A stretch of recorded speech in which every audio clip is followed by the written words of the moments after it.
Hello friends, आज का हमारा ब्लॉग रहेगा दिल्ली जल बोर्ड की वेबसाइट से किस तरीके से हम दिल्ली जल बोर्ड के अंदर एक नया कनेक्शन के लिए कैसे अप्लाई कर सकते हैं। उसके लिए सबसे पहले आपको दिल्ली जल बोर्ड टाइप करना होगा गूगल सर्च इंजन पे। फिर इसके बाद सबसे पहला ही जो वेब लिंक है दिल्ली जल बोर्ड .gov.in, इस पर आपको क्लिक करना है। फिर इसके बाद यहाँ पे सर्विसेज पे आना है, अप्लाई फॉर न्यू कनेक्शन, इस पर आपको क्लिक करना है। यहाँ पे कुछ इंस्ट्रक्शंस दे रखी हैं फॉर्म को फिल करने के लिए। आपको ड्रैग डाउन करके नीचे आना है, फिर क्लोज बटन पे क्लिक करना है। अब यहाँ पे आपको एक फॉर्म देखने को मिलता है।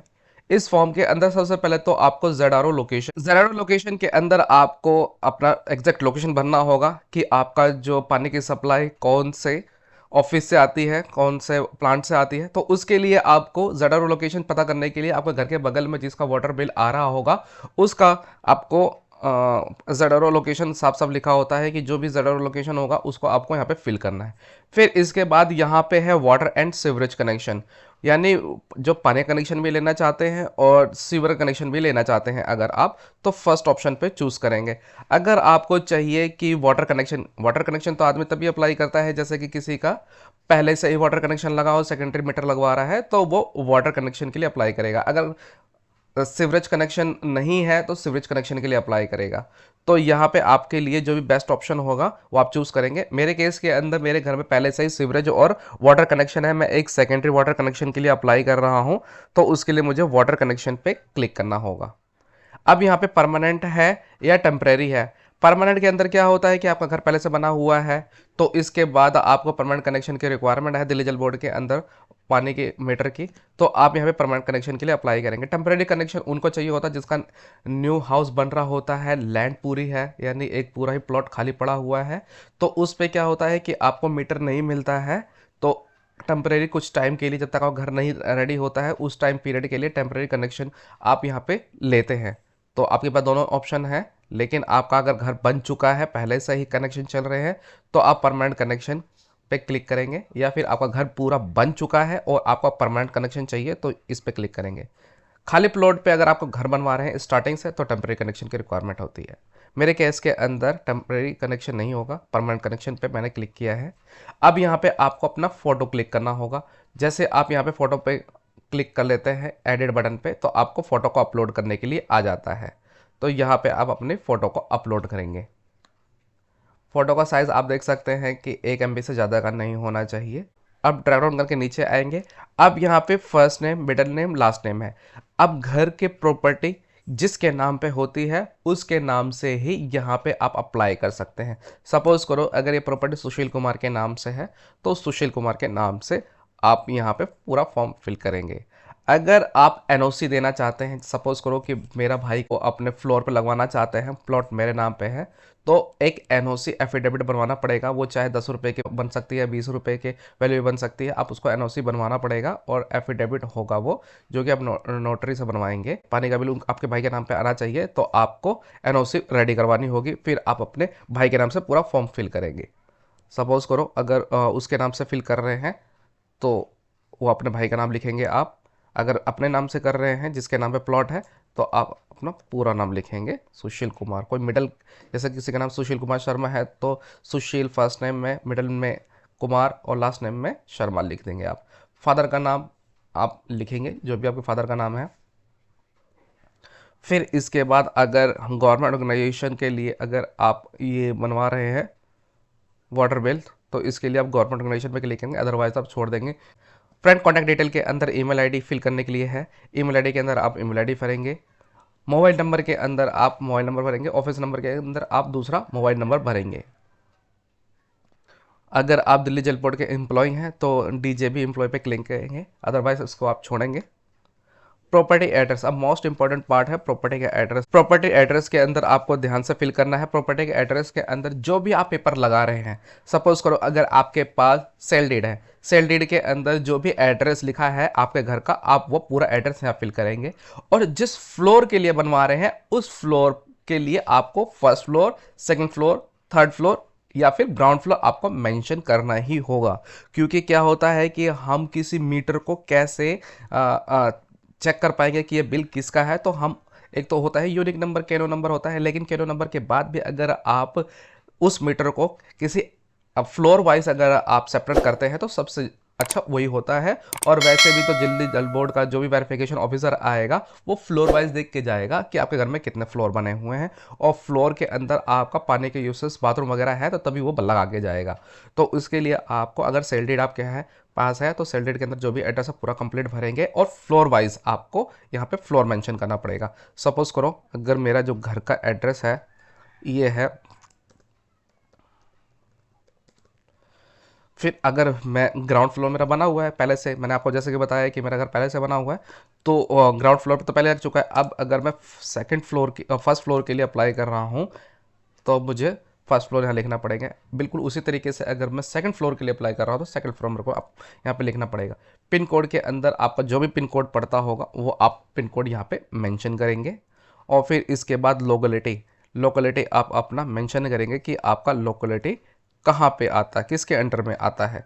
जो भी आपका लोकेलिटी पड़ता होगा वो आप यहाँ पे मेंशन करेंगे। सब लोकेलिटी जो भी पड़ता होगा वो भी आप मेंशन करेंगे। असेंबली, असेंबली आपका जो भी पड़ता होगा आप अपना चूज़ करेंगे। ये सब ये चूज़ करने के बाद फिर इसके बाद आपको property and water connection use detail. अब प्रॉपर्टी टाइप, प्रॉपर्टी टाइप के अंदर आपको ध्यान से फिल करना है जैसे कि प्रॉपर्टी आपकी कहाँ पे है।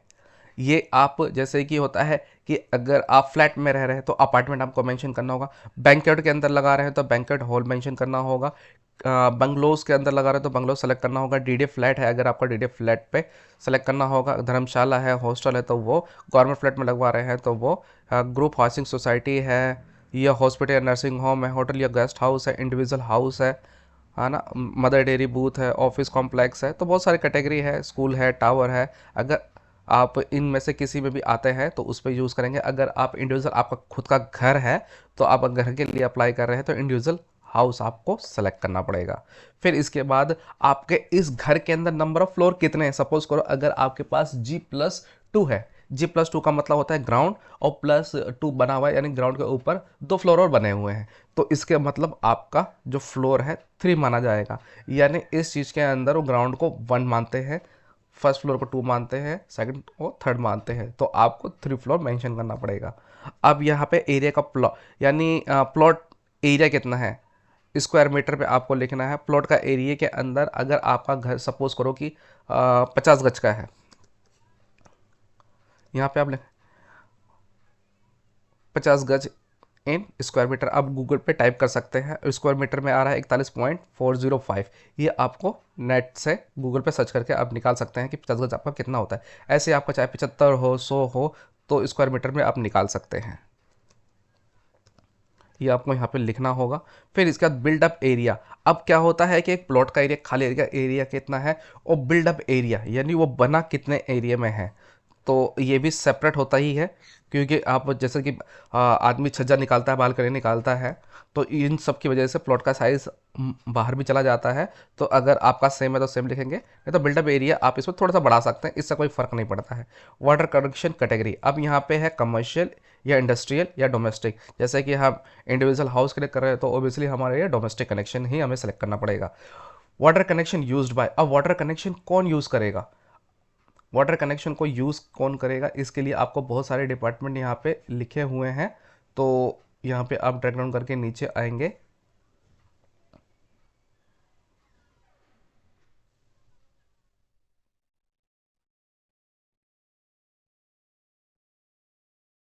यहाँ पे है रेजिडेंशियल, तो आपको रेजिडेंशियल पर्पज़ के लिए ही यूज़ करना है। और जिनका कोई अदर कैटेगरी होगा तो जो भी जिस दूसरे डिपार्टमेंट से बिलोंग करते होंगे वो अपना डिपार्टमेंट सेलेक्ट करेंगे।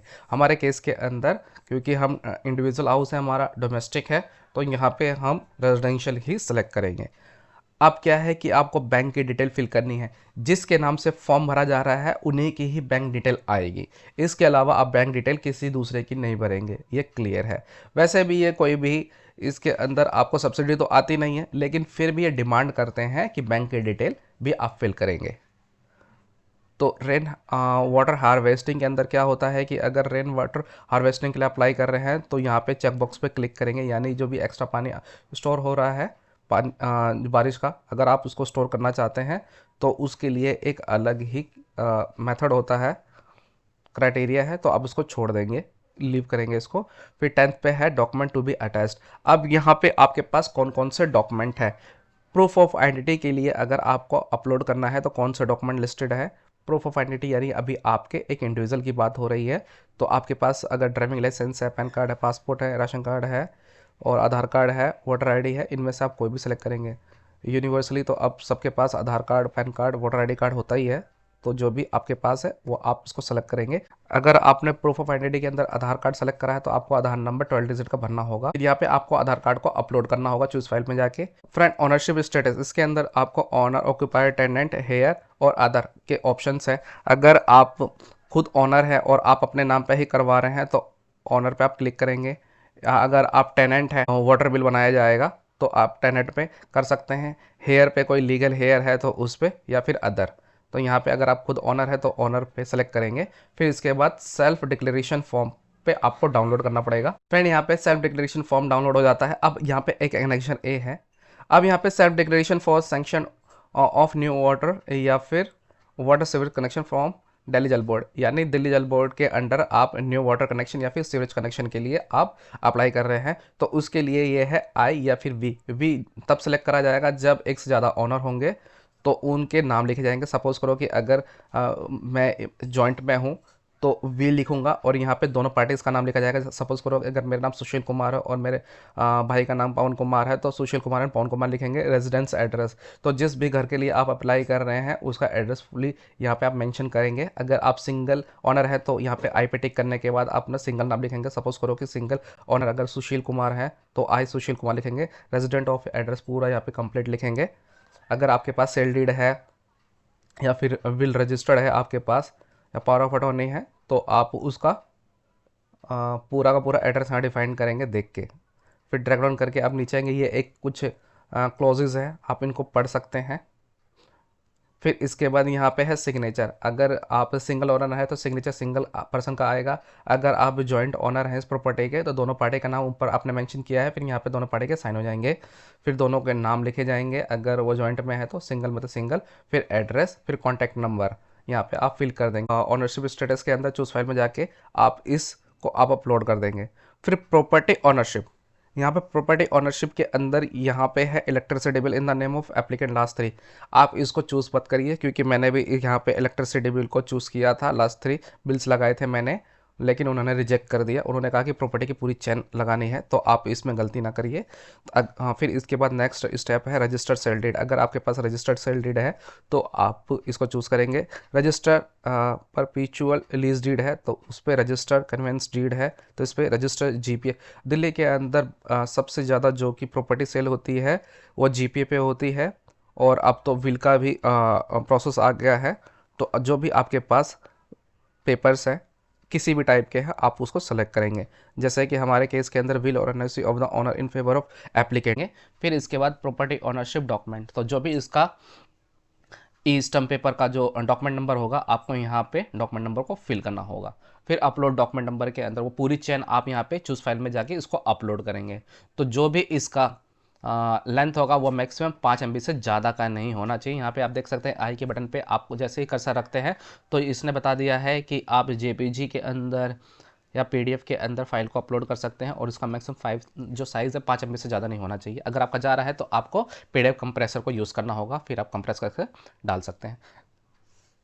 एनओसी फ्रॉम ऑनर, अगर आप जैसे कि मैंने आपको पहले ही बताया कि अगर कोई एनओसी का केस है, सपोज करो कि एक जॉइंट ओनर है, अगर आप सिंगल किसी पर्सन के नाम पे बिल देना चाहते हैं, सपोज करो कि जैसे कि प्रॉपर्टी जॉइंट ओनर के नाम पे है, पवन कुमार सुशील कुमार, अगर आप अपने भाई को देना चाहते हैं ये बिल उसके नाम पे आए तो आपको एक एनओसी देनी पड़ेगी जो कि 10 या 20 रुपये के वैल्यू पे आप दे सकते हैं नोटरी से बनवा के। और यहाँ पे एनओसी होगी कि ये हमें कोई दिक्कत नहीं है कि ये जो बिल है मेरे भाई के नाम पे आए, उसका नाम मेंशन पूरा होता है तो एनओसी फ्रॉम ऑनर आ जाएगा। और फिर इसके बाद उसका जो ई स्टम्प पेपर का नंबर होता है आप यहाँ पे डाल देंगे, और फिर रेस्पेक्टिव जो भी डॉक्यूमेंट है PDF में चूज फाइल में जाकर उसको अपलोड करेंगे। यहाँ पे एनओसी में आप देख सकते हैं कि बहुत सारे ऑप्शंस है, तो जो भी बेस्ट ऑप्शन रहेगा आप उसको चूज़ करेंगे। लेकिन एनओसी फ्रॉम ऑनर आएगा अगर आप जॉइंट ओनर है और आप किसी एक सिंगल पर्सन के नाम पे बिल को जनरेट करना चाहते हैं तो आप यहाँ पे एनओसी फ्रॉम ऑनर आएगा। फिर इसके बाद आप ड्रैग डाउन करके नीचे आएंगे, यहाँ पे सबमिटेड बाय सेल्फ पे क्लिक करेंगे और अपलोड सिग्नेचर आप यहाँ पे अपना एक पेपर पे साइन करने के बाद फिर इसको क्रॉप करेंगे और इसका भी जो मैक्सिमम फाइल साइज़ है 5 MB से ज़्यादा नहीं होना चाहिए। इसको आप अपलोड करेंगे चूज़ फाइल में जाके। फिर इसके बाद कैप्चा फिल करने के बाद आपको आई एग्री बटन पे क्लिक करना है। फिर उसके बाद आपको प्रीव्यू बटन पे क्लिक करना है। जैसे आप प्रीव्यू बटन पे क्लिक करेंगे तो आपके पास एक पूरा फॉर्म आ जाएगा। फिर आपको फाइनल सबमिट करने के लिए एक OTP आएगा। जैसे आप उस OTP को फिल करते हैं तो ये फॉर्म सबमिट हो जाएगा। तो आपके पास एक एक्नॉलेजमेंट पूरी स्लिप आ जाएगी। और फिर इस डॉक्यूमेंट नंबर पे जो भी आपको एक स्लिप मिलती है, इस स्लिप के हिसाब से आपको 2 से 3 दिनों के अंदर एक साइट वेरिफिकेशन ऑफिसर असाइन होता है। जैसे वो आपको असाइन हो जाता है तो वो आपके घर पे विजिट करता है। प्रॉपर्टी देखता है कि आपका जो आपने मेंशन किया है एंट्री के अंदर वो मैच हो रहा है कि नहीं हो रहा, जो आपने डिक्लेयर करा है वो एग्जैक्ट है कि नहीं है, आपके घर पे फ्लोर बने हुए कि नहीं बने, घर बना हुआ है कि नहीं बना हुआ है, ये सब देखने के लिए आता है। जैसे ही वो अपनी साइट विजिट कंफर्म करता है रेस्पेक्टिव ऑफिस के अंदर, तो वो फर्दर 14 डेज़ के लिए प्रोसेस में जाता है। उसका 14 डेज़ का पूरा प्रोसेस होता है, डॉक्यूमेंट आपके वेरीफाई होते हैं। फिर जैसे ही डॉक्यूमेंट आपका वेरीफाई हो जाता है, सब कुछ ठीक है, तो इसके बाद आपको KNO नंबर जनरेट होकर मिल जाता है। KNO नंबर जब जनरेट हो जाता है तो जो सिक्योरिटी अमाउंट होता है आपको वो पे करना होता है दिल्ली जल बोर्ड की वेबसाइट पे आके। दिल्ली जल बोर्ड की वेबसाइट पे आके आप यहाँ पे कर सकते हैं। दिल्ली जल बोर्ड जैसे आप लिखेंगे तो सबसे पहले ही जो लिंक है दिल्ली जल बोर्ड का वो आपको क्लिक करना होगा। यहाँ पे फिर आपको आना है पे ऑनलाइन।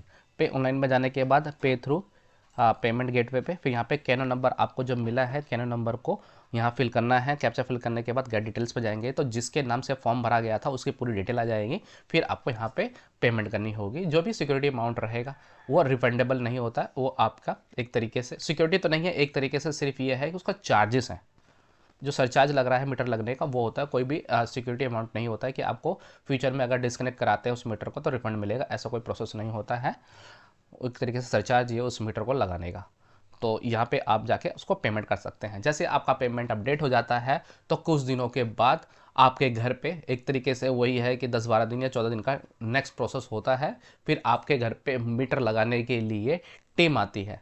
अगर आपका बोरिंग होना है तो वो बोरिंग करके जाएंगे। अगर आपका पहले से प्री इंस्टॉल्ड मीटर है तो उसमें सेकेंडरी कनेक्शन अगर निकालना है तो वो सिर्फ आपको मीटर देकर चले जाएंगे और फिर आपको प्लम्बर से काम कराना होगा आपके मोटर के अंदर किस तरीके से आपको कनेक्शन कराना है।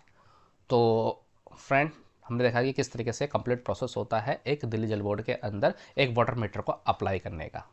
तो फ्रेंड, मैक्सिमम ये एक तरीके से 30 डेज़ का प्रोसेस होता है। इसके अंदर 1 महीना तो लग ही जाता है। अगर नहीं भी लगेगा तो 20-25 दिन तो आपको मिनिमम लगेंगे ही लगेंगे, क्योंकि थोड़ा सा प्रोसेस लेंथी होता है। अगर आपका डॉक्यूमेंट रिजेक्ट हो जाता है तो आपको रीअप्लाई भी करना पड़ता है। फ्रेंड, अगर आपको एप्लीकेशन का स्टेटस जानना है तो उसके लिए आपको दिल्ली जल बोर्ड की वेबसाइट पे होम बटन पे क्लिक करने के बाद इन्फॉर्मेशन पे आएंगे।